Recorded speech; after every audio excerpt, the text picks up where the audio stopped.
الحمد لله نحمده ونستعينه ونستغفره ونؤمن به ونتوكل عليه ونعوذ بالله من شرور أنفسنا ومن سيئات أعمالنا من يهد الله فلا مضل له ومن يضلل فلا هادي له نشهد أن لا إله إلا الله وحده لا شريك له ونشهد أن سيدنا ونبينا ومولانا محمدا عبده ورسوله صلى الله تعالى عليه وعلى آله وأصحابه وأتباعه وأزواجه وذرياته وبارك وسلم تسليما كثيرا كثيرا اما بعد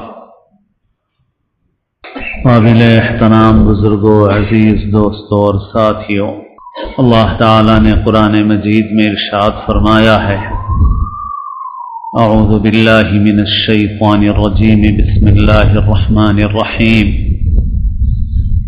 ظہر الفساد فی البر والبحر بما کسبت ایدی الناس لیذیقہم بعض الذی عملوا لعلہم یرجعون۔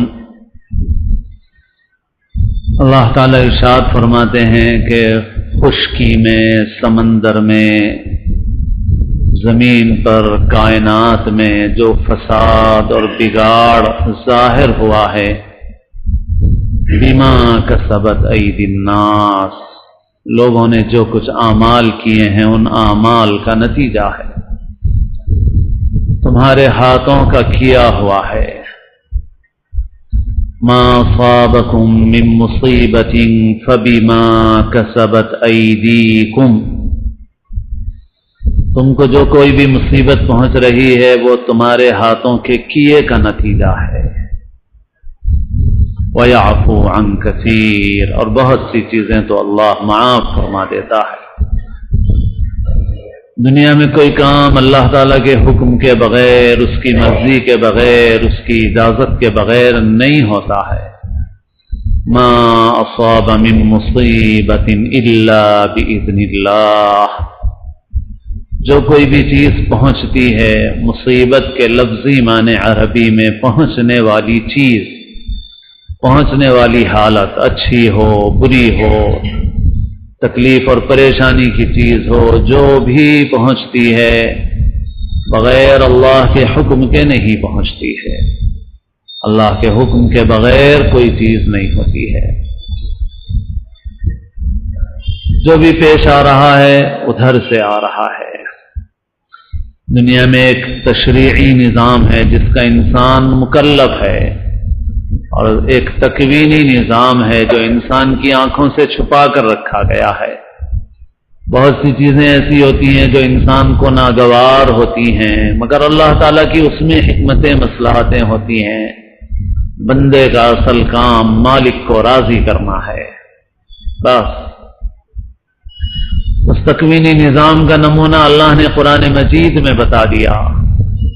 حضرت موسیٰ علیہ السلام کو اللہ نے حضرت خضر کے پاس بھیجا۔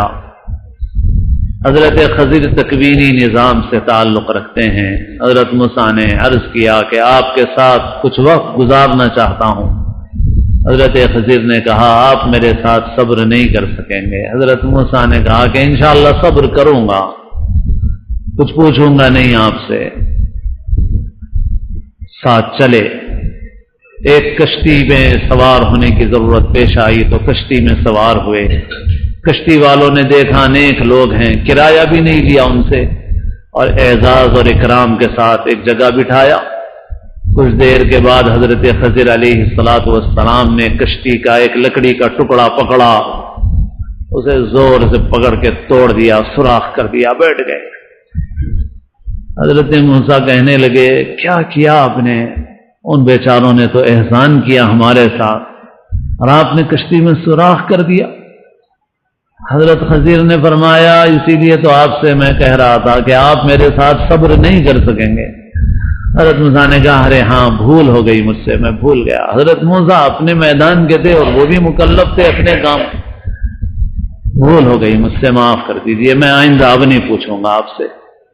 پھر چلے، ایک لڑکا ملا نوخیز، جوانی کو پہنچنے کے قریب ہے، حضرت خضر علیہ السلام نے پکڑا اور اپنی طاقت کے بل پہ اسے گردن موڑ کے یا کچھ کر کے اسے قتل کر دیا۔ حضرت موسیٰ کہنے لگے کہاں سے صبر ہو سکے گا حضرت موسیٰ سے؟ حضرت موسیٰ کہنے لگے اقتلت نفسا زکیۃ بغیر نفس، آپ نے قتل کر دیا ایک بے قصور کو بغیر کسی جان کے بدلے کے، وہ کسی نے کا قتل اس نے نہیں کیا، آپ نے ایک بے قصور بچے کو قتل کر دیا۔ لقد جئت شیئا نکرا، بہت نامناسب کام آپ نے کیا۔ حضرت خضر نے کہا اسی لیے تو آپ سے میں کہہ رہا تھا کہ آپ میرے ساتھ صبر نہیں کر سکیں گے۔ حضرت موسیٰ نے کہا کہ اب تو خیر عذر کی حد ہو گئی، اب آئندہ اگر کوئی چیز پوچھوں تو رخصت ہو جاؤں گا، میں آپ سے پوچھوں گا، نہیں پوچھوں گا تو رخصت ہو جاؤں گا۔ چلے ایک بستی میں پہنچے، وہ زمانہ ایسا نہیں تھا ہوٹلوں کا، بستی والوں کے ذمے ضیافت ہوتی تھی، کوئی بھی مسافر آتا تو اس کی۔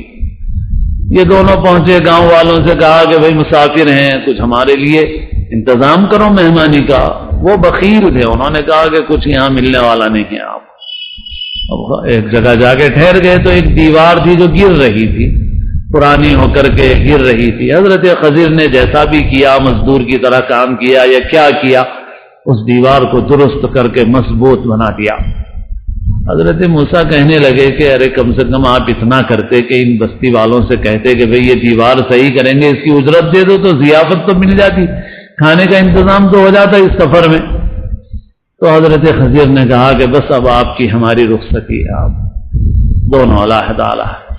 پھر حضرت خضر نے بیان کیا کہ یہ سب میں نے اپنی طرف سے نہیں کیا، ادھر سے آرڈر تھا، میں پابند ہوں اس کا، ادھر سے جو حکم تھا وہ میں نے کیا۔ اس کشتی میں سوراخ اس لیے ڈال دیا گیا کہ آگے ایک بادشاہ تھا جو کشتیاں چھین رہا تھا، اور عیب دار کشتی چھوڑ دیتا ہے، وہ اس کو اچھی نہیں لگتی تو چھوڑ دیتا ہے۔ تو کشتی بجائے اس کے کہ چھن جائے، پوری کی پوری لٹ جائے، اللہ نے یہ چاہا کہ غریب لوگ ہیں ان کی کشتی باقی رہے، بادشاہ کے ہاتھوں نہ چھینے، اس لیے اللہ نے اس میں سوراخ کرنے کا حکم دیا تھا۔ وہ کچھ روئیں گے، پنائیں گے، برا بھلا کہیں گے توڑنے والے کو، مگر ان کی کشتی تو بچ جائے گی۔ اللہ نے چاہا کہ کشتی بچ جائے، میں نے اس لیے سوراخ کر دیا۔ وہ بچہ ایسا تھا کہ بڑا ہونے کے بعد اللہ کے علم میں یہ تھا کہ یہ اپنے ماں باپ کو سرکشی اور کفر میں مبتلا کرے گا۔ اللہ نے یہ چاہا کہ ان کا ایمان بچا رہے اور اس کے بدلے میں ان کو اچھی اولاد دے دی جائے، اس لیے اللہ نے اسے قتل کرنے کا آرڈر اللہ کی طرف سے تھا، میں نے اسے قتل کر دیا، میں نے اپنی طرف سے کوئی کام نہیں کیا۔ اور وہ جو دیوار تھی وہ 2 یتیم بچوں کی تھی، ان یتیم بچوں سے کیا اجرت لی جائے گی؟ ان کا باپ نیک تھا، مفسرین کہتے ہیں کہ 7ویں پشت کا باپ تھا، یعنی بہت پردادا تھے اوپر کے، اور اللہ تعالیٰ یہ چاہتے تھے کہ ان بچوں کے بڑے ہونے تک اس دیوار کے نیچے جو خزانہ ان کے باپ دادا نے رکھا ہے وہ محفوظ رہے، ابھی نکل جائے گا تو لوگ لوٹ لیں گے، چھین لیں گے، بچوں کے بڑے ہونے تک انتظار کرنا تھا۔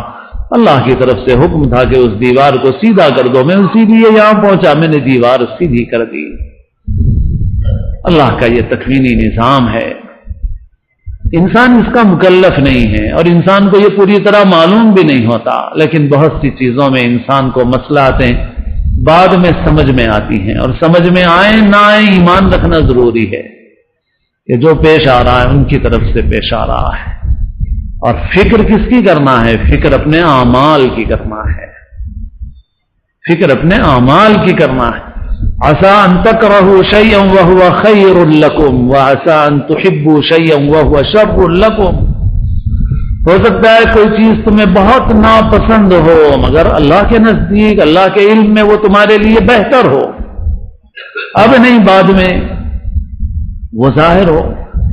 اور ہو سکتا ہے کسی چیز کو تم بہت پسند کرو مگر وہ تمہارے حق میں بری ہو، اس لیے اللہ نے تمہیں اس سے روکے رکھا ہے۔ دل اللہ تعالیٰ کے قبضے قدرت میں ہیں۔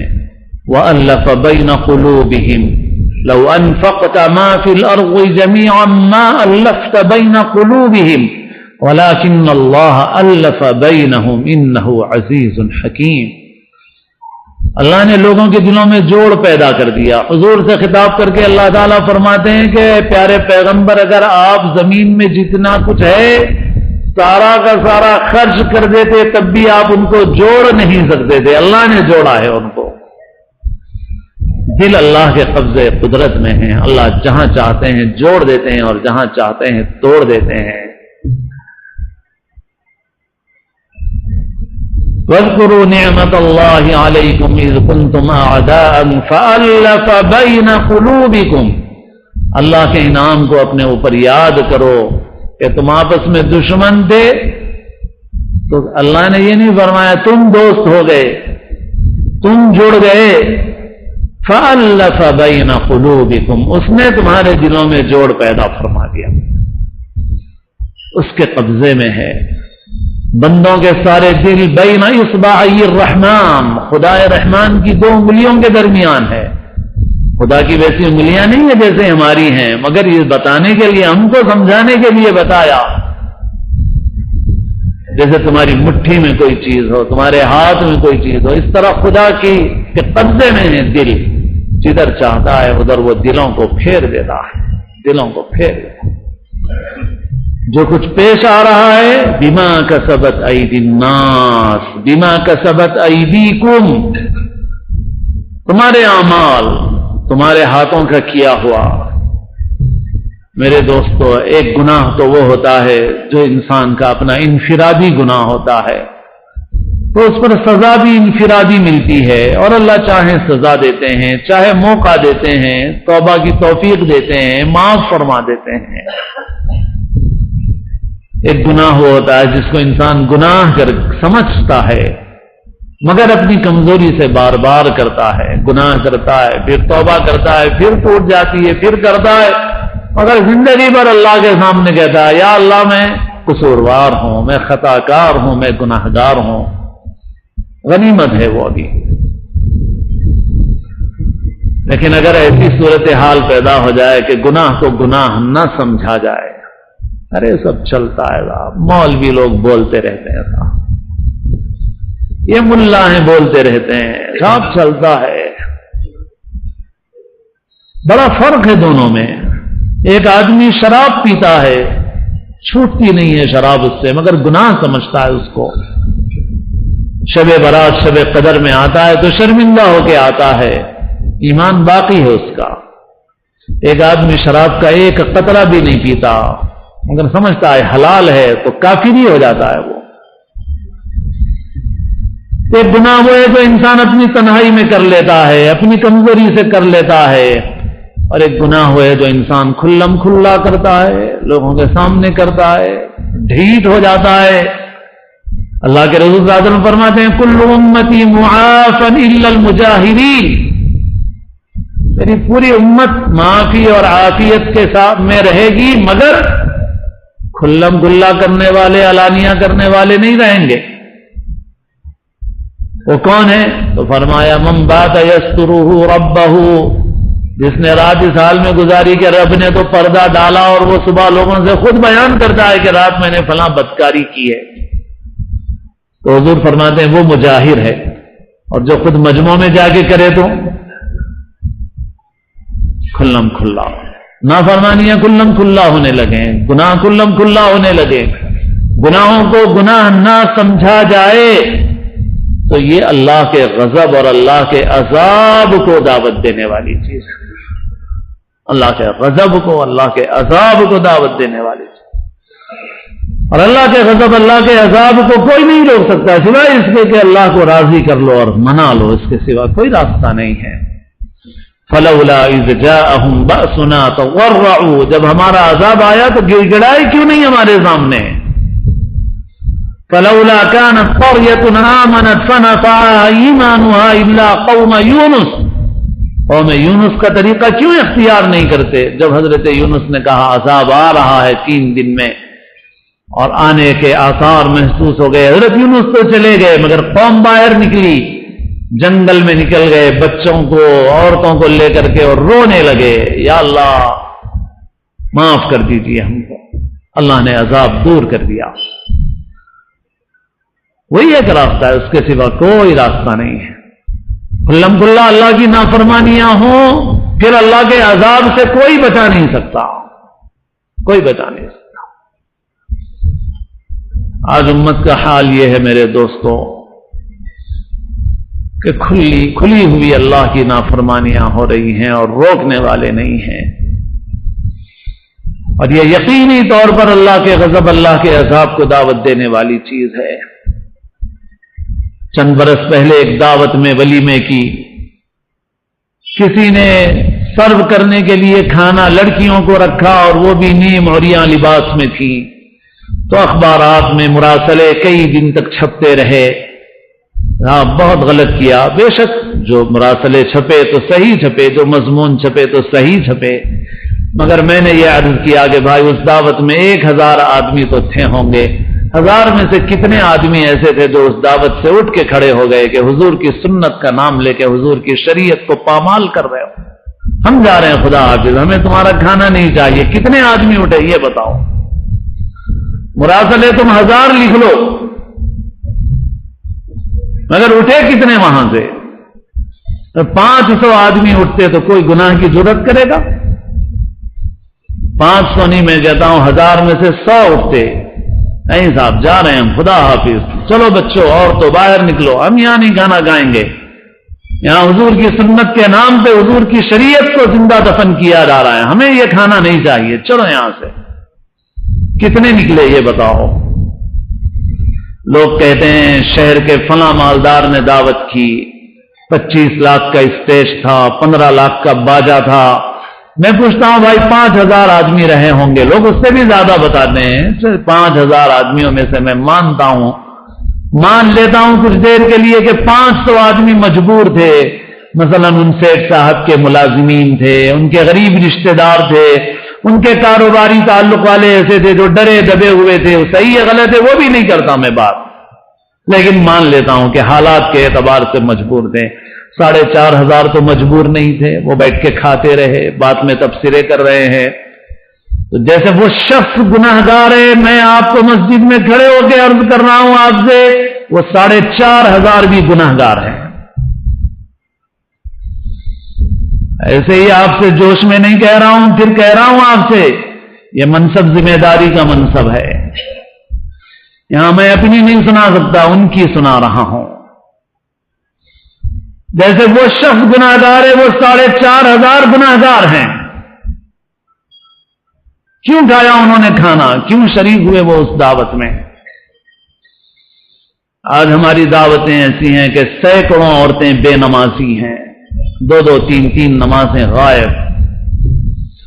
رسول اللہ صلی اللہ علیہ وسلم نے فرمایا کہ میری امت میں ایسی عورتیں پیدا ہوں گی جو بن سمر کے لوگوں کو اپنی طرف مائل کریں گی، مائلات ممیلات العنوہن فإنہن ملعونات، ان پر لعنت کرو، وہ ملعون عورتیں ہیں۔ آج ہماری شادیاں کیا بن گئی ہیں، ہماری تقریبات کیا رخ اختیار کر گئی ہیں؟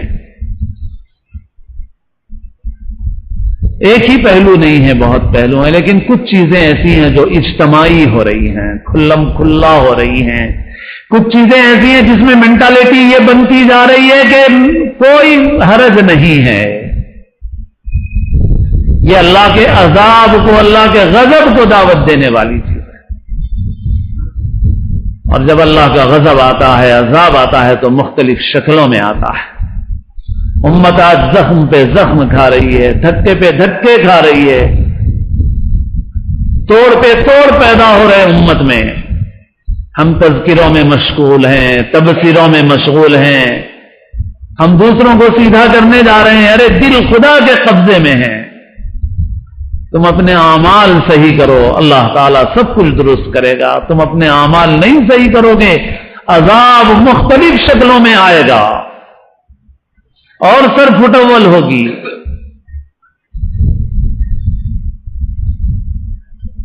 میرے دوستو، ماضی قریب میں 2 اللہ والے ایسے گزرے ہیں کہ میرا دلی احساس یہ ہے کہ ان دونوں کا جو درد تھا وہ آج بھی امت کے درد کا درما ہیں، امت کے مرض کا علاج ہیں۔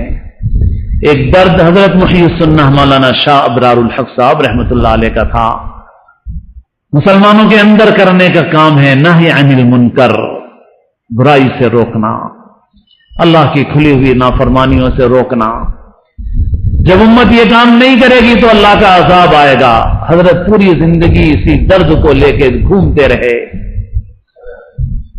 اسی درد کو لے کے گھومتے رہے کہ جب تک امت میں یہ کام نہیں کرو گے اللہ کے عذاب سے نہیں بچ سکو گے۔ اور دوسرا درد حضرت مولانا سید ابو الحسن علی ندوی رحمۃ اللہ علیہ کا درد تھا۔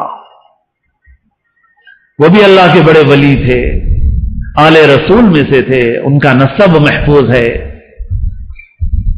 اورنگزیب نے خواب دیکھا حضور پاک علیہ الصلوۃ والسلام کا انتقال ہو گیا، عالموں سے تعبیر پوچھی، معلوم ہوا کہ اس دن شاہ علم اللہ رائے بریلوی کا انتقال ہوا، انہی کی اولاد میں حضرت مولانا علی میاں ہیں۔ حضرت مولانا علی میاں کا درد تھا پیام انسانیت کا، انسانیت کی فکر کرو، اس امت کو مسلمانوں کے لیے نہیں پوری انسانیت کے لیے پیدا کیا گیا، خیر امت اخرجت للناس۔ ہمارے اس ملک میں ہزاروں مسلمان نہیں، مسلمان ہیں، مسلمانوں کے علاوہ ہزاروں ایسے کمزور لوگ ہیں جو بے قصور جیلوں میں سڑ رہے ہیں، ان کے مقدمے کی پیروی کرنے والا نہیں ہے، ان کی ضمانت دینے والا نہیں ہے، 2 4 5 8 10 ہزار دے کے ان کو چھڑانے والا نہیں، برسوں سے جیل میں سڑ رہے ہیں۔ یہ اس امت کی ذمہ داری تھی، اس امت کو اللہ نے خاص طور پر حکم دیا فکوا رقبہ، غلام آزاد کرو، گردنوں کو چھڑاؤ۔ مگر یہ امت اسراف اور تبذیر میں پیسہ خرچ کر رہی ہے، مگر اس کام کو نہیں کر رہی ہے۔ یہ ڈیوٹی تھی اس امت کی کہ ان مظلوموں کا ساتھ دے، ہم نے مظلوموں کی فکر نہیں کی، اللہ نے ظالم ہمارے اوپر مسلط فرما دیے، ظالم ہمارے اوپر۔ حالات چاہے کچھ ہوں، اللہ کی رحمت سے کبھی نا امید نہیں ہونا ہے۔ قافلے لٹ سکتے ہیں مگر مٹ نہیں سکتے کبھی۔ حالات سے گزر کے انسان نکھرتا ہے۔ مسلمانوں کی داخلی اصلاح کے لیے نہی عن المنکر کا مزاج پیدا کرنا ہے، اور انسانیت کے متعلق اللہ نے ہم پر جو حقوق اور ذمہ داریاں رکھی ہیں ان کو ادا کرنے کی فکر کرنا ہے۔ امت کے مسائل کا حل ہے، درد کا درما ہے، مرض کا علاج ہے۔ اللہ تعالیٰ اپنے فضل و کرم سے کہنے سننے سے زیادہ عمل کی مجھے بھی توفیق نصیب فرمائے، آپ کو بھی توفیق نصیب فرمائے، پوری امت کی، پوری ملت کی اللہ تعالیٰ ہر طرح سے حفاظت فرمائے، ہم سب کو اسلام کی زندگی اور اپنے اپنے وقت پر حسن خاتمہ نصیب فرمائے۔